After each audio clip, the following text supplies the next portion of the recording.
जय हिंद दोस्तों, कैसे हैं? उम्मीद करता हूँ आप सभी अच्छे होंगे। आपकी तैयारी प्रिपरेशन सब कुछ अच्छा चल रहा होगा। हम पढ़ रहे थे राजस्थान अध्ययन, जो छठी, सातवीं और आठवीं क्लास का। तो सातवीं क्लास हमने कंप्लीट कर ली। छठी क्लास के हम 4 लेसन कंप्लीट कर चुके हैं। 5वां लेसन, जहां से हम आज राजस्थान के भूगोलिक स्थिति और इसके विभिन्न प्रकार के जो भाग हैं, जिनके अंदर राजस्थान की भौगोलिक स्थिति को डिवाइड किया हुआ है, बांटा हुआ है, इनके बारे में हम चर्चा करेंगे। और ये अभी जितनी भी जो क्लासें हैं, हम राजस्थान का जीके जीएस पढ़ने के लिए एक फेमलाइज हो रहे हैं। इसके बाद में हम विस्तृत चर्चा करेंगे एक एक बुक वाइज, जहां से हम एक भी चीज पीछे नहीं छोड़ेंगे। और आपके एग्जाम के अंदर हो, चाहे कोई भी एग्जाम हो, चाहे कितने लेवल का हो, सारी की सारी तैयारी यहाँ से आपकी कंप्लीटली होने वाली है।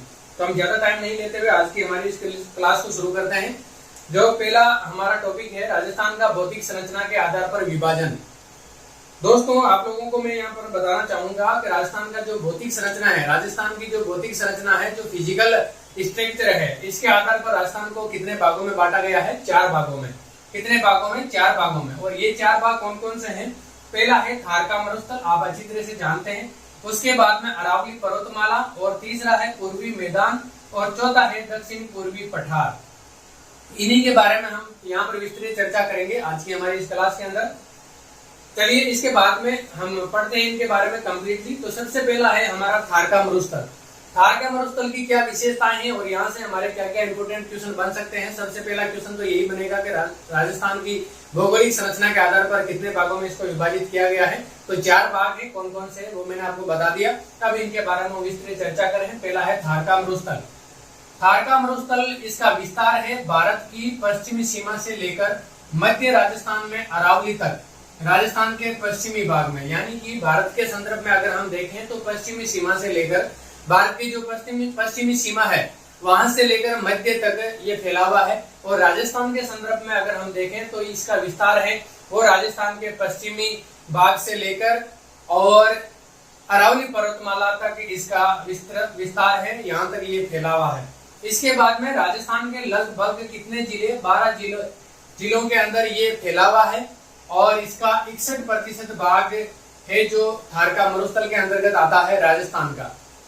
आपके एग्जाम में कई बार पूछा जाता है कि थार का मरुस्थल राजस्थान के अंदर कितने जिलों के अंदर फैला हुआ है? 12 जिले। और ये कितने प्रतिशत भूभाग पर फैला हुआ है? तो 61%, यानी कितने परसेंट? 61% भूभाग पर ये फैला हुआ है।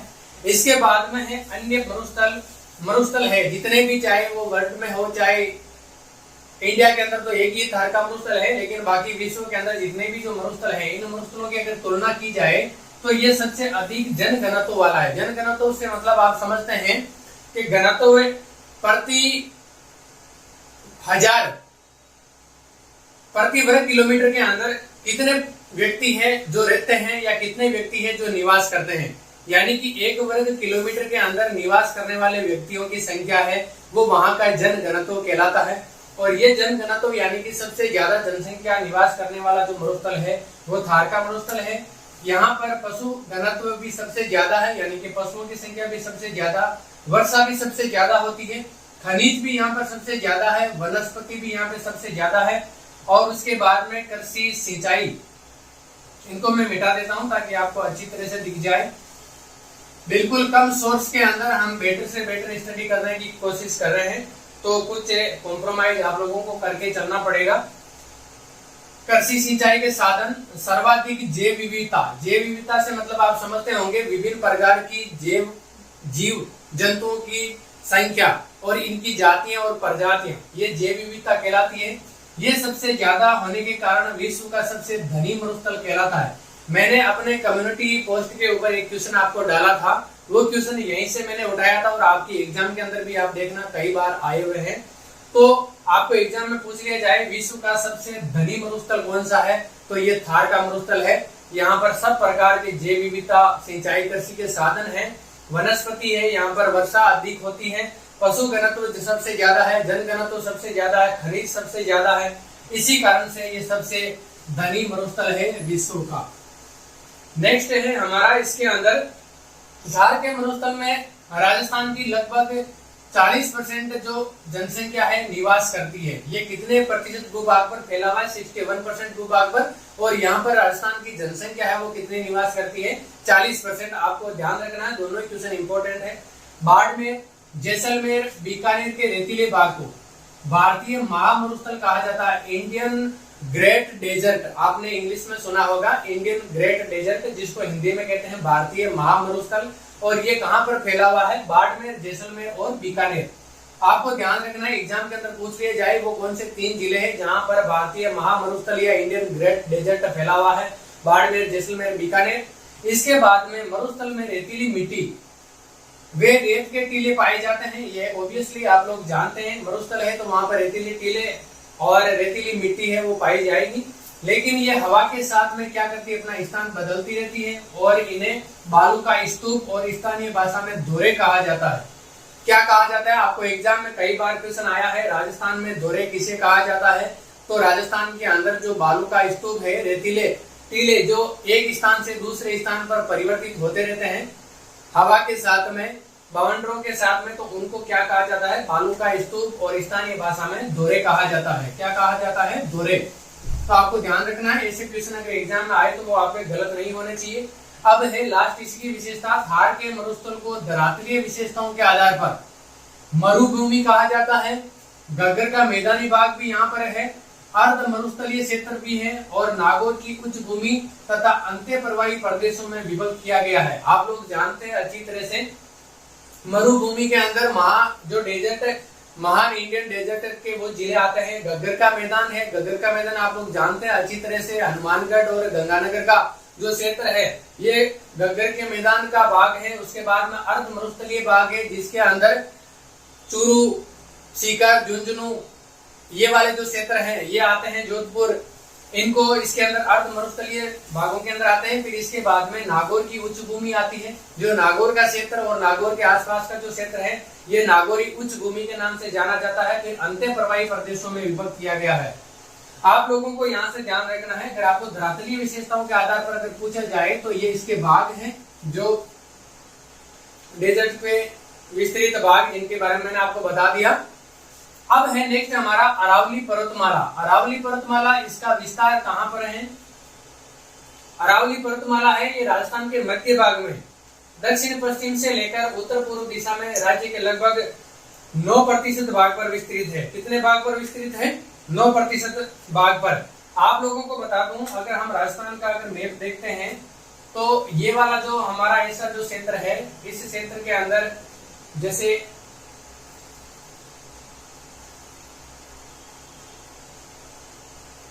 ये जैसा बना आप लोग एडजस्ट कर लेना।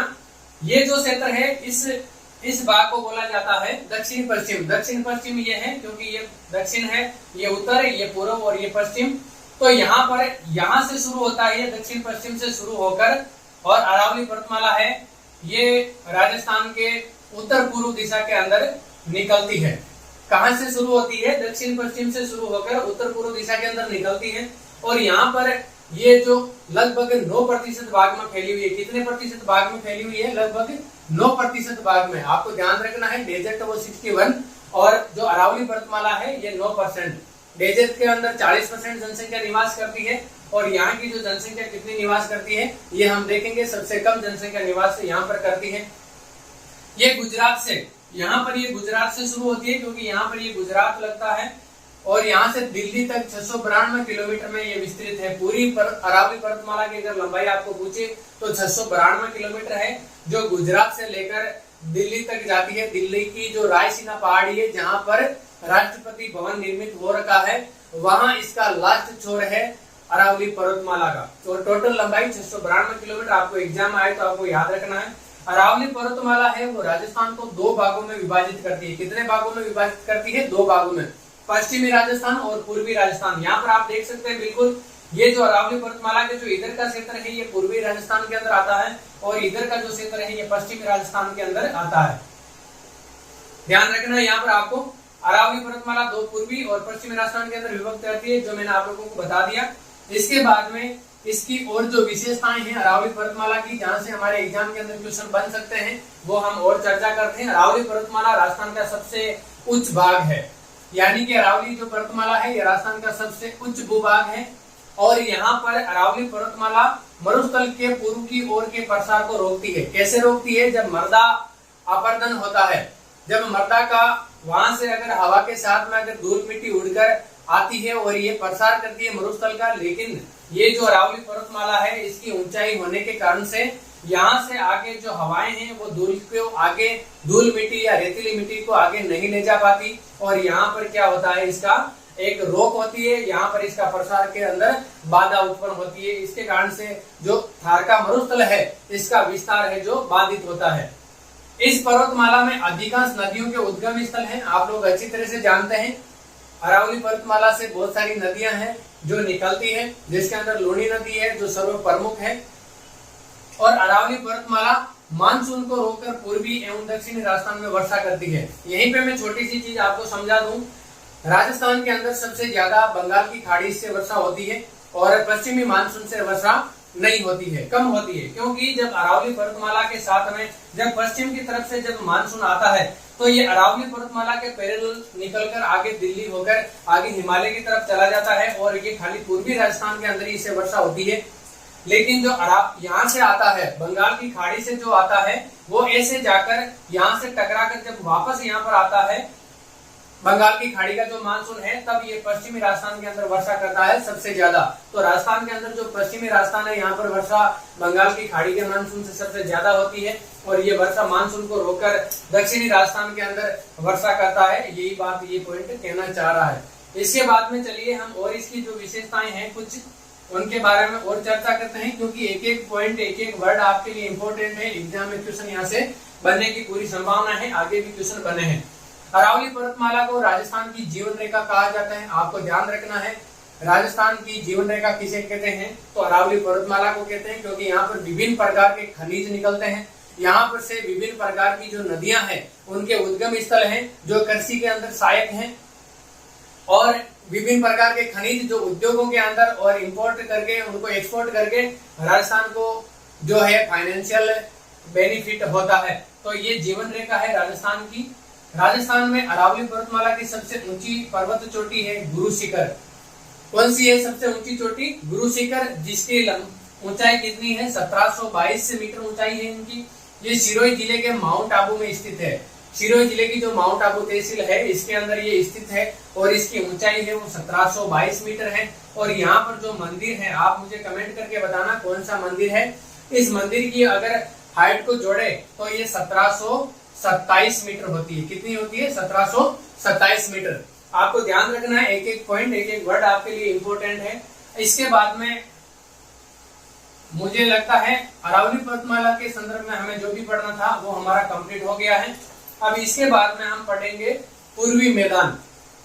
पूर्वी मैदान, ये संक्षिप्त जानकारी हम दे रहे हैं, वैसे तो ये जानकारी पर्याप्त है, लेकिन हम डिटेल में पढ़ेंगे राजस्थान का सामान्य अध्ययन एक बार हम फैमिलाइज होने के बाद में। तो ये बहुत ही चीजें हैं जो आपको इम्पोर्टेंट आपके आगे काम में आने वाली है। आपको जब हम विस्तृत रूप में पढ़ेंगे तो ये आपके काफी बेनिफिट वहां पर प्रदान करेगी। राजस्थान का पूर्वी मैदान बाघ, चंबल, बनास, बाणगंगा उनकी सहायक नदियों द्वारा निर्मित है।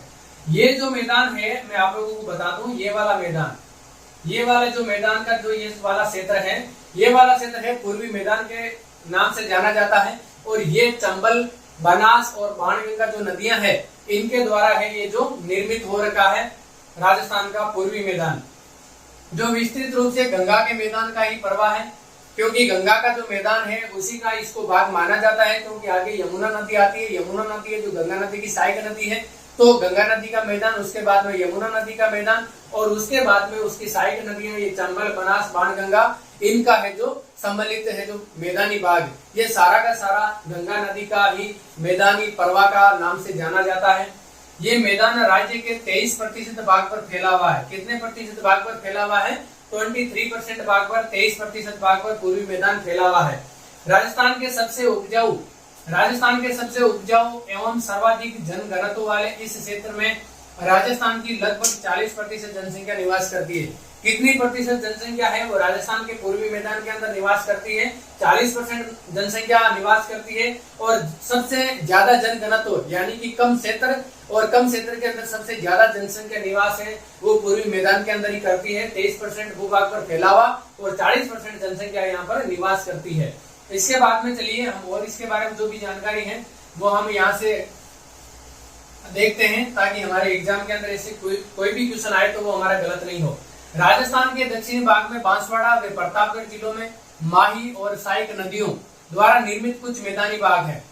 यानी कि राजस्थान के जो दक्षिणी भाग है, यहाँ पर बांसवाड़ा आप लोग जानते होंगे, बांसवाड़ा प्रतापगढ़ वाला ये जो क्षेत्र है, ये वाला जो क्षेत्र, इस क्षेत्र के अंदर प्रतापगढ़ जिले में माही और सहायक नदियों, यहाँ पर कौन सी नदी बहती है, माही नदी, और इसकी जो सहायक नदियां हैं इनके द्वारा कुछ मैदान है जो निर्मित हो रखे हैं, जिन्हें माही के मैदान के नाम से जाना जाता है। किस मैदान के नाम से जाना जाता है, माही के मैदान के नाम से। बाकी आप लोगों को यहाँ पर एक इंपॉर्टेंट बात है, बांसवाड़ा प्रतापगढ़ जिलों का जो क्षेत्र है, जो माही के मैदान का जो क्षेत्र है, इसके अंदर 56 गांव है। कितने गांव है, 56 गांवों का यहाँ समूह है, और 56 ही नदी नालों से निर्मित मैदान है ये माही का मैदान। माही का मैदान किससे निर्मित है, 56 ही गांवों से, और उसके बाद में 56 ही नदी नालों से निर्मित होने वाला बांसवाड़ा और प्रतापगढ़ के अंदर ये फैला हुआ मैदान है जो माही का मैदान है, जिससे 56 गांव और 56 नदी नाले होने के कारण से इसको 56 का मैदान भी कहा जाता है। क्या कहा जाता है, 56 का मैदान। आपको एग्जाम में पूछ लिया जाए 56 का मैदान किसे कहा जाता है, तो माही के मैदान को ही 56 का मैदान कहा जाता है। 56 का मैदान कहाँ विस्तृत है, तो बांसवाड़ा प्रतापगढ़ जिलों के अंदर, और ये माही नदी और इसकी जो सहायक नदियां हैं इनके द्वारा निर्मित होता है। इसके बाद में हम पढ़ेंगे जो 4 नंबर दक्षिणी पूर्वी पठार।